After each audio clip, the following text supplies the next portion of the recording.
Oh my god, you guys, we haven't talked about the OG problematic gurus in a while, and this week they've all come out of hiding. It's a mess, so let's get into it.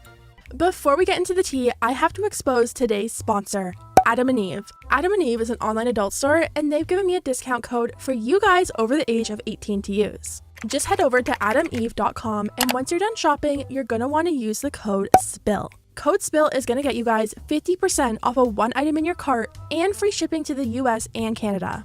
A few perks of shopping with Adam & Eve is you get 24/7 customer support, 90-day hassle-free returns. Not only that, but Adam & Eve also donates 20% of their profit to fight the spread of HIV. So that's code SPILL for 50% off of one item in your cart. Some exclusions do apply, and free shipping to the US and Canada. Thank you, Adam & Eve, for sponsoring today's video. Don't forget to use code SPILL, and let's get into the tea. So let's start off with Miss Nikita Dragun. Nikita hasn't been in any drama for like months now, which is pretty shocking. I don't think anyone's complaining though. I mean, we all needed a break after that whole Trisha versus Nikita mess. But Nikita's finally back in the drama, and this time it's for speaking out about her ex-friends. This week, Nikita's episode of the BFF podcast aired, and they asked her about her ex-bestie, Jeffree Star. At first, Nikita really didn't want to get into too many details and just said some people shouldn't be friends. Dave kind of pressed her a little bit more, and she finally said that everyone talks behind the scene, but some people take it way too far and cross the line into real life. If I had to take a guess here, I would say Nikita is probably talking about Jeffree Star's part in the whole bi-sister situation. Nikita was close with James back then, and I think still to this day. So she probably chose James's side over Jeffree's. I mean, she does have a history with siding with people like Tony Lopez, so not surprised. But Josh then asked Nikita if Jeffree is the type of person that uses people for clout just to grow themselves on social media, and Nikita actually said no. Nikita went on to say that she had to learn that some people can be more successful than you, have more money and fame than you, and they can still be jealous of what you have. Now, Jeffree actually ended up going on the BFF podcast after Nikita, so they had a chance to get Jeffree's side of the whole situation. Dave told Jeffree that Nikita doesn't love him, and right away you could hear him get a little bit defensive. Jeffree asked what her reasoning was, and Brianna told him that Nikita said some people just shouldn't be friends. Jeffree said that he can actually respect that, and he hasn't seen Nikita in years. He said in the early days he always pumped Nikita up and put her on his channel and gave her a little bit of a push in her career. He said some people's egos never want to admit that someone else helped them get to where they are today, and he can't see him and Nikita ever being friends again. Now, speaking of Jeffree Star, I don't know what's been going on with him lately, but he's been getting a lot of interviews. I don't know if he hired a new team or what, but Jeffree was always someone who never would do an interview. And now within like the last few months, he's done at least 3. He also unfollowed everyone on Twitter, which is like, what's the point of having Twitter if you aren't following people? I never understood why people do that, but anyways, Jeffree did an interview with Entertainment Tonight, and it was titled, Jeffree Star Addresses Tati Westbrook, James Charles, and Shane Dawson's Friendship. Jeffree was asked if he still has a relationship with either James Charles or Tati Westbrook, and he said he has zero relationship with either of them. Not really that shocking considering everything that's happened. As for Shane, Jeffree said he and Shane are still really good friends, and he thinks Shane will be in his life forever. Jeffree said he's proud of Shane because apparently he's done a lot of self-reflection during his time off social media. Shane's now been off the internet for over a year, but lately he's been getting bolder and bolder with his appearances. A lot of people think a Shane Dawson return is in the very near future. While we're on the topic of Shane Dawson, Shane is getting called out for apparently quitting makeup.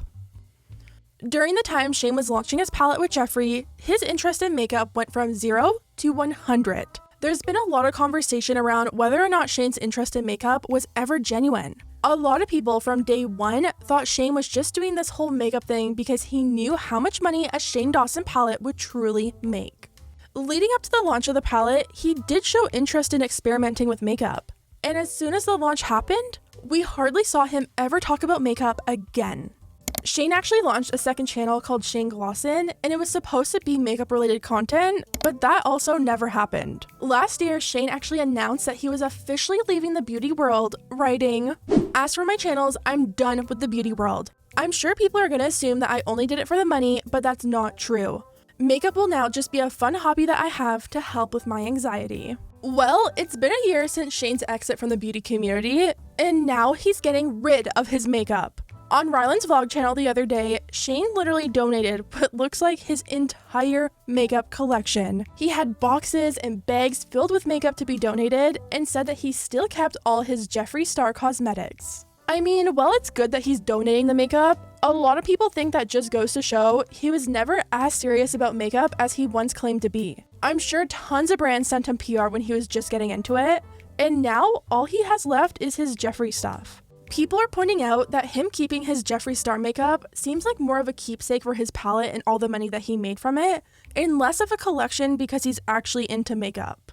Someone said, "So now he's a collector of Jeffree's products?" On the other hand, some people think he's just donating it because he has so much and he knows he'll never use it before it all expires.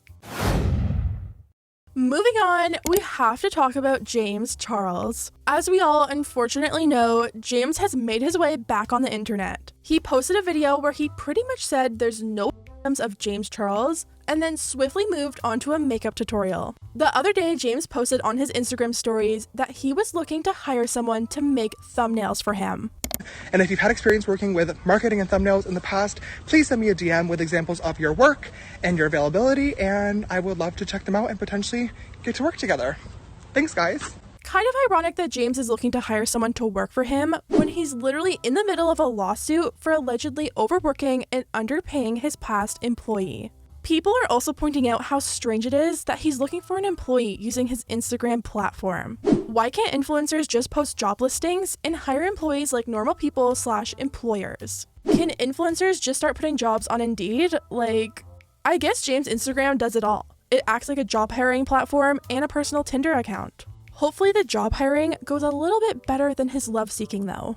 Since we're talking about James Charles, I also just wanted to point out something. It looks like Tati Westbrook has officially unfollowed James on all social media. A lot of people are happy that Tati finally unfollowed him, especially after everything that's come out. Tati is just back on the internet, minding her own business, staying out of drama, and posting makeup tutorials just like the old days. Anyways guys, let me know what you think about everything down below. If you liked the video, hit the thumbs up button because it really does help my channel, and I'll see you next time.